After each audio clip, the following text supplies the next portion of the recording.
This new offside rule will be the start of a downfall for world football. With VAR already being so complicated with the offside rule, this new rule will only create more chaos and more matches being turned upside down. A single call can decide a championship, a title, or even a game. That's how important the rule is. So why change it? Welcome to Inside the Field, the new up-and-coming sports podcast for all generations. Everyone is welcomed. Now, enjoy the show.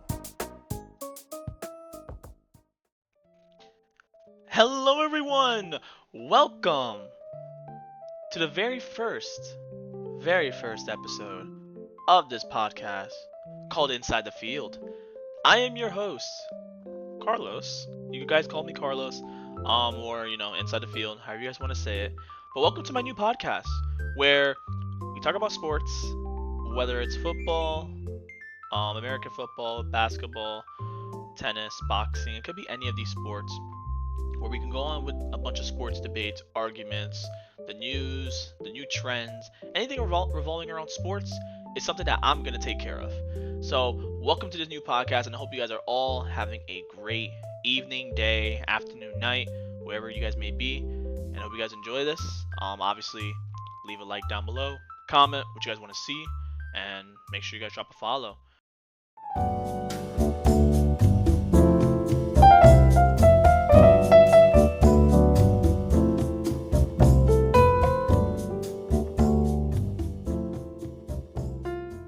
So as we continue on and make sure you guys get familiar with what we're talking about today, today's a bit of a different one. I am a football fan, or soccer as people would say, because people in America would say soccer, people in Europe and any other place in the world would say football, and I'm gonna stick with football because that is the true meaning of. I think that's the true term in that sort of sense when it comes to that sport.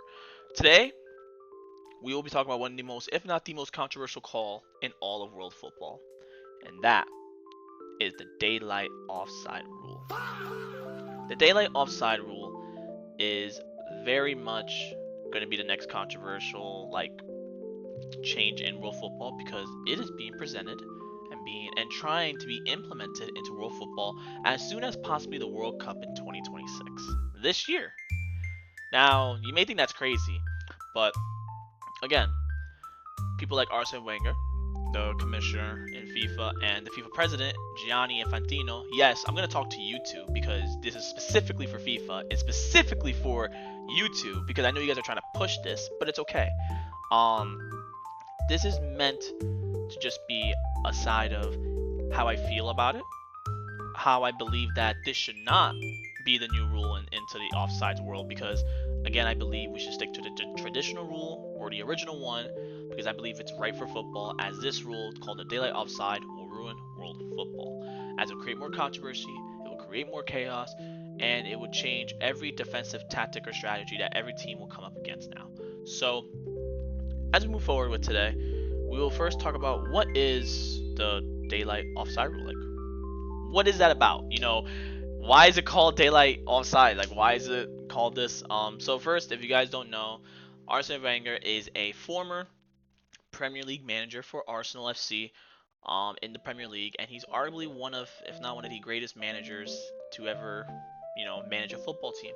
So, as with his credibility and his resume speaks for himself, he is pushing this new rule so it can be more considered about excitement, goals, and just more entertainment for the audience, because the audience tend to get tired, tend to get boring, they tend to get exhausted because they don't like the scores of 1-0 or 0-0, 3-2. They want high scoring games, so they believe that having the score of 5-1, 10-0, 6-7, there's a bunch of that's a terrible time to throw that punchline in, but you guys know what I mean. This is just to create more goals, to make the sport more entertaining, just like how in football when you score a touchdown you get 7 points, just like how in basketball you score 3, you get a 3-pointer, it's for 3 points, so it's just more than just one goal or 1 point. But with the other sports is that you get more excitement, more points because it's never ending. You're always going to get that score most likely, or a high scoring game. In football, that's not usually the case. You usually get a 1-0 win, or you lose 2-1, or you just tie 0-0 and there was just no goals at all. And the fans are just complaining because they're like, hey, I spent all my money and I've saved it up to watch this game for my team to support, and you guys didn't score any goals. So it comes to a point where I understand why this rule is being presented, and I understand why this whole thing is, becoming so viral and so popular to talk about. Because again, do we want more goals? Yes, of course we want more goals. But is this the right change to move forward with, especially with how controversial the call already is? So that's kind of my stance on it. I believe that we should always stick with the original rule as it keeps football the way it is, and we should let football develop to get better in the future, with players just getting better and finding more ways just to score goals compared to just making it easier for attackers, strikers, wingers to be able to score goals. Now, if you guys don't know, the offside rule is meant to also encourage more risky attacking play from forwards with the hopes of improving goal scoring opportunities, and it's also supposed to combat and prevent more controversial calls. Now, that again, controversial calls. You're still going to have controversial calls anyway, and again, with this being the most controversial rule, that won't change. Now, again, if you guys don't know what the daylight offside rule is, whoever's new around here, I appreciate you guys listening to me. But if you guys don't know what it is, the daylight offside rule allows the attacking player to be in a traditionally offside position as long as one part of their body that can be used to score is equal or behind the second to last defender. So that can either mean head, foot, shoulder, even your nose, like any of those body parts that it's in the scoring position, as long as you are equal to the defender, or your foot's like your whole body can be across the last defender, but if your foot's like just, or your toes just align with the last person, you're still able to score a goal. And that can be the major difference, is that you kind of can, in a sense, just stay behind the defender most of the game and just wait for the ball to come to you, and most of the time you'll be legally able to score because you can just stretch your foot next to the defender to make sure you're playable or onside. Now, again, why should it be used? We said before, it's more just to encourage more risky plays, get the attackers more involved, and make their lives more easier in scoring goals. But that's when I'll explain a bit why that will not help the sport, and it actually just makes it easier for attackers and harder for defenders. But first, I just want to give you guys a core example of this offside rule, because this offside rule, as we speak, is being used and presented already in a top division league. Guess where? None other than the Canadian Premier League, Premiership, but the Canadian Premier League they call it. That was kind of anticlimactic how I put it, but it's the top division in the nation of Canada. You could call it the CPL, or the first division of Canadian football. They use this. This is the first year of them experimenting with it and using it because they believe that they want to try it, and to be fair, it seemed to work out, because not too long ago, about 2 weeks ago, a player from Specific FC has scored his first goal. Well, for the season alone, but it was in the third week of the league, because this league's been going on. But it was in the third week of it, and Specific FC scored their first goal of the game with this player lined up against a Wanderers defender. It was on the team. There was Specific FC versus Wanderers FC. The striker was aligned with the defender. He seemed offside. With the original rule, he'd be completely offside, and the goal would be disallowed. But with the attacker having his leg just aligned with the last defender, or the second to last defender if you count the keeper, he was in an onside position.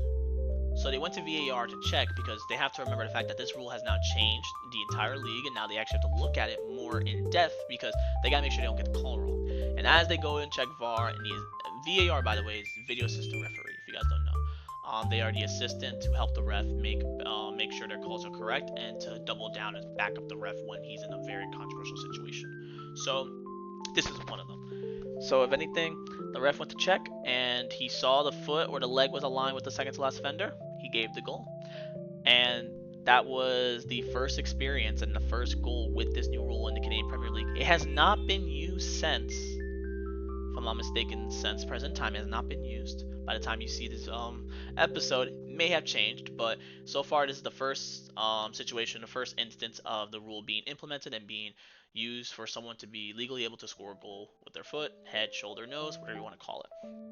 But should this be the reason why we change it? Because hey, it changed the game. Yeah, it did, and hey, we got a goal from it most of the time because we're not going to get a goal from that type of situation. But is this should we consider this new rule for the future? Or should we just keep it the same way?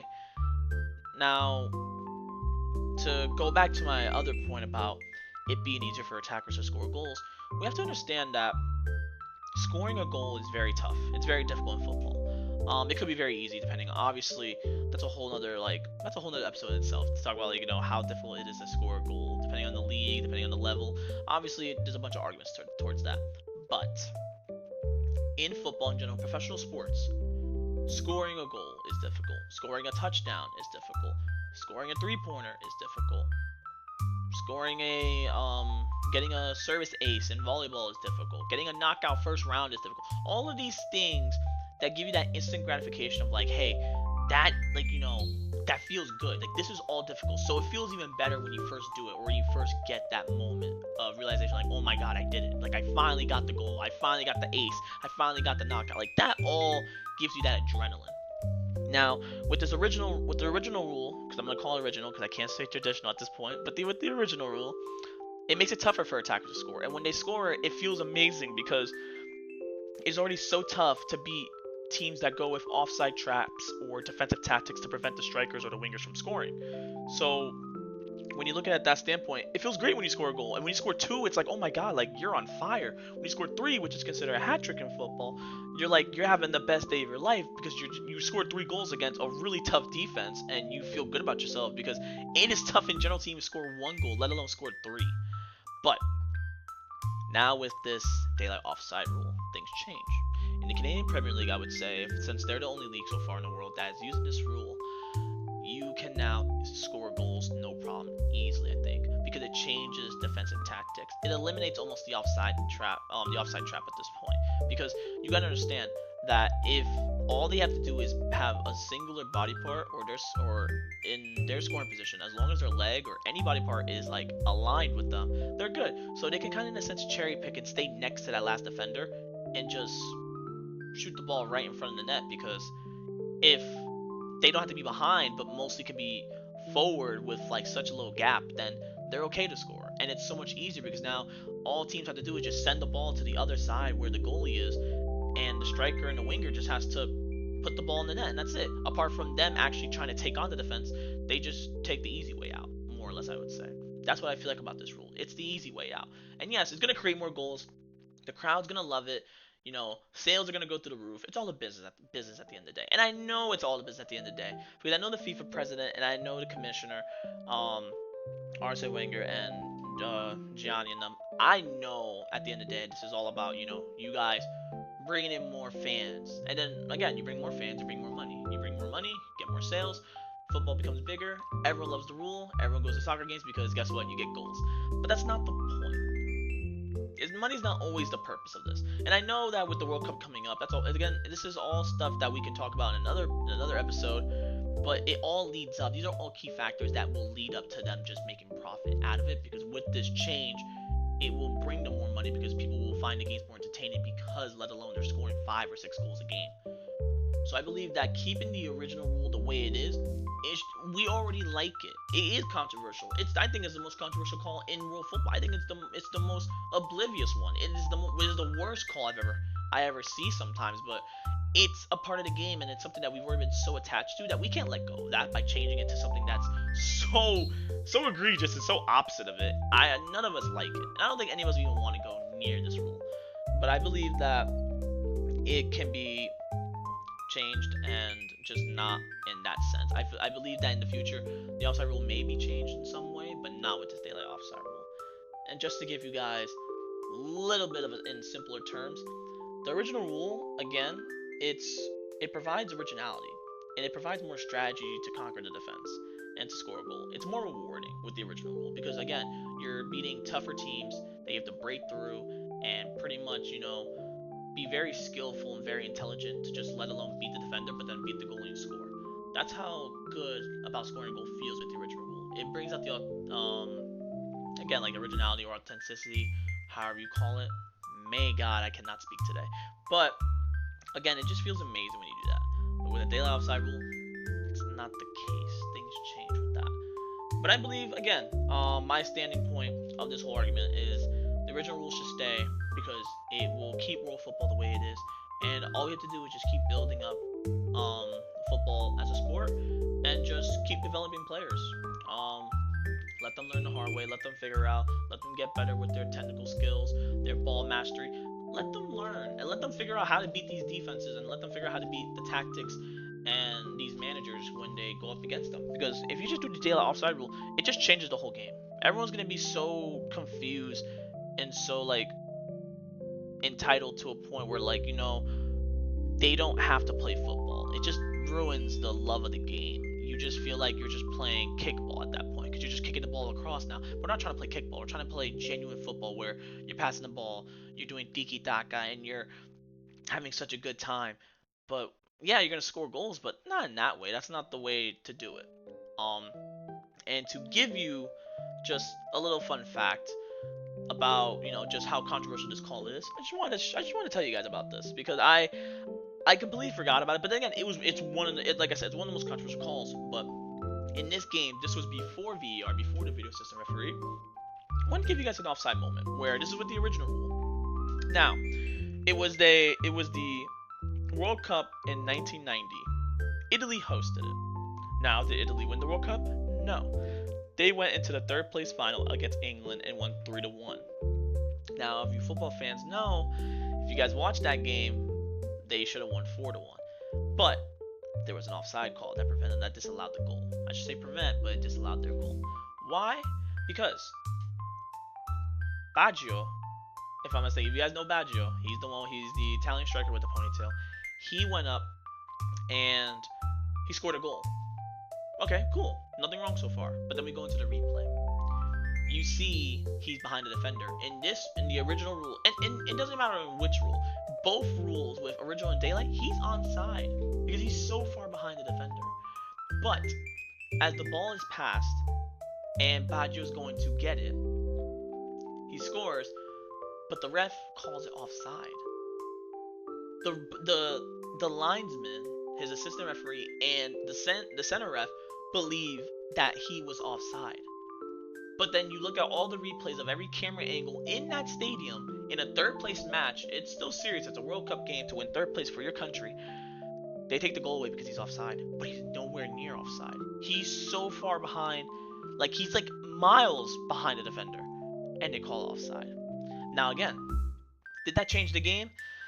I mean, Italy was going to win. They were winning already. I mean, they won 3-1 for a reason. But again, that goal could have, make Italy just score more. Because Italy would be winning 4-1, and then Italy would have gone on to win 5 or 6-1. There's those moments. But preventing that kind of just ruined the adrenaline. Again, it's controversial, but that's with the original rule. Now with the daylight, I mean, there will be no difference.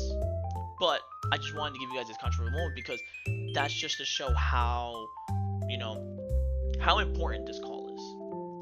Because without it being any controversy, this call wouldn't be as important as it is right now. Because in every game, there's always at least one offside call. There's always at least 2, maybe even 3 offside calls every 20 minutes. Because the refs have to look at it. Because if you don't, then goals will be scored no problem. And that's why they're trying to implement this daylight offside rule to prevent that from happening. Because every time there's a game and every time a player's about to score, the ref calls offside. Or if a player is about to make an attacking play and start moving forward with the ball, it's an offside. So that's why they're trying to put this rule, and I understand completely. I love the entertainment, and I love the fact that you want to make the sport more exciting and score goals, but that's not how you should make the sport more exciting. You should make the sport more exciting by, letting, market better, promote it more. The World Cup's coming to America and Canada and Mexico. This is the perfect time for the States and Canada and Mexico to, obviously Mexico, they are a country that loves football, and Canada too, they love football as well, but this is a time, I mean, America has the MLS, but again, this is the time where I believe they should market this and promote this for any fan to try and watch, their country try to win the glorious World Cup, because it happens every 4 years. This is the perfect time to do it. Now, do I believe the daylight offside rule will be implemented in the 2026 World Cup? No shot. There was a talk about it, but no. Arsene Wenger, that's not happening because the World Cup is it's 40 days away, 40 days away, if I'm not mistaken. 40 days away. It's like under 2 months now away. So it wouldn't happen, but it's something that they're trying to think about for the future. Now, again, I understand that, but at the end of the day, the original rules should stay, and it just makes world football peaceful. And this, now I should say peaceful because football is chaotic in general, but it makes it less chaotic and a bit less controversial in a way where every goal now has to be checked, even though every goal is checked now. But for the reason of, hey, they gotta make sure it's right. With this rule, every time they have to check the goal because they're like, wait, they're not following the original rule, they're following the new rule. So now they have to see if actually the player's in the right position or not, or if he's offside because his foot's completely past the last defender. There's a lot of factors that come into it. But I just wanted to hear, but enough of me speaking, I would say at this point. Obviously, I want to hear what you guys think about this because again, this topic will continue going on for probably the rest of the year until the end of the year, or at least until the end of the Canadian Premier League season, because they're the only league using it. So we'll hear from their feedback by the end of the season of how players, coaches, teams, fans feel about it, because now it's something that they have to adapt to every game and every week. So I believe we have to wait for their feedback to see if this is going to be a good rule for the future or not. But I want to hear from you guys in the comments. Put in the comments down below if you guys think the daylight offside rule is the perfect, or if not the greatest change for world football, or do you agree that we shouldn't change it, we should keep the original rule, and that the daylight offside rule will just create more chaos, will just create more controversy, and kind of turn world football upside down. Now, if you like goals, I don't blame you for saying, yes, we want the daylight offside rule.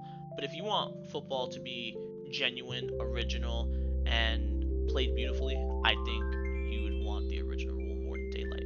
But that's enough of me talking, guys. I hope you guys enjoyed this lovely episode. I want to hear you guys in the comments again, like I said. Put in the comments down below what you guys think about this argument, about this sports debate, this take on offside, on the daylight offside rule, the original offside rule. I want to hear you guys' thoughts, comment, feedback. Let me know what you guys want to see next episode, because I have a bunch of ideas I really want to bring out to everyone. But I want to make sure I want to hear you guys out, because you guys are the fans, you guys are my supporters, and I appreciate you guys listening to me for the past however long you guys been listening to this podcast for. And again, if you guys enjoyed it, drop a like, and if you guys want to see more content, drop a follow. It means a lot to me. If not, it's okay.